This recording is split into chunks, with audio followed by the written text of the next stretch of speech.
So I wanted to talk about this article and put it in perspective. And I will leave the article in the description down below so you guys could check it out. T-Mobile merger and the dangers of corporate power. To big companies like T-Mobile, increased market share equals increased power. Now, let me explain. So if we put it into percentages and numbers, it's going to take T-Mobile a few more years to really cut into Verizon's leading share. Verizon on the postpaid side, they have the leading share in the market. And that's nationwide. Verizon still has the leading market share. But each and every quarter that T-Mobile cuts into that, they're gaining more power. Now, T-Mobile may not be making as much profit off of that customer, but that customer is no longer paying AT&T and Verizon at all, if that makes sense.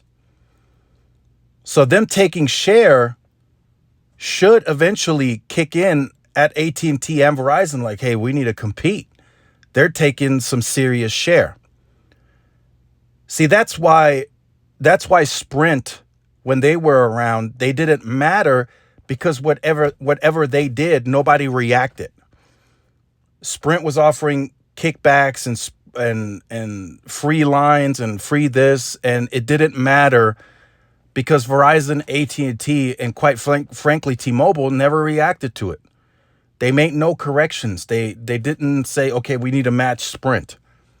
In this case, now, the way that T-Mobile is expanding the network and how aggressive their marketing is getting now that they're backed by more money, they're a bigger force. So very soon and eventually, Verizon and AT&T are going to have to make a fundamental shift to compete.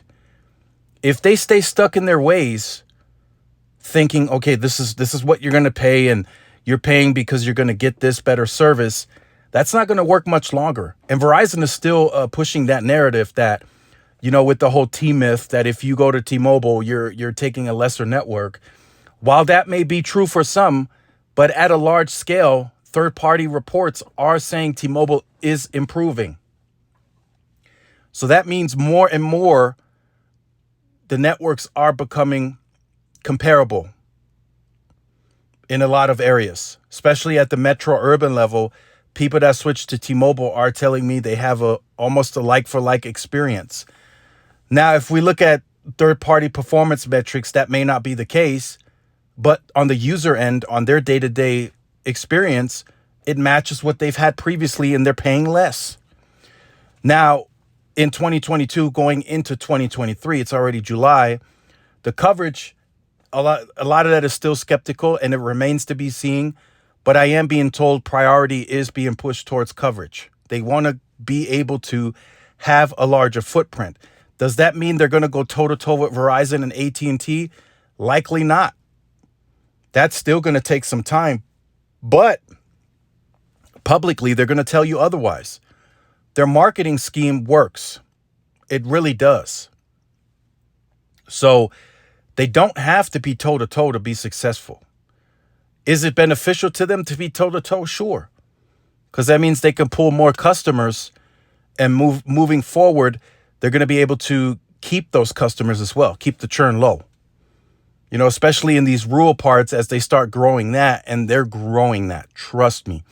We'll see more of that on the second quarter earnings. I've already seen the home internet numbers, and they're looking great. So they're taking growth, and they will continue taking growth, even in those parts of the United States. And by the end of the year, as they grow the network, they'll be able to compete in more of those 775 small markets and rural towns. And that also brings more rural broadband competition as well. So let me know what you think about this. Now, again, like I said, the numbers are there. Now, you may still have your negative experience with T-Mobile or whatnot. The numbers show T-Mobile is winning and their strategy is working. It's up to Verizon and AT&T to cut into their strategy. Will they do that? Remains to be seen, but they will need to change in order to make that happen. As it stands now, I see T-Mobile winning the rest of the year and into 2023 unless Verizon and AT&T make a correction and change. So make sure you guys stay tuned to the channel, like, share, subscribe, follow my social media outlets. This is Tyrone with Tech Life. I'll see y'all in the next one. Peace.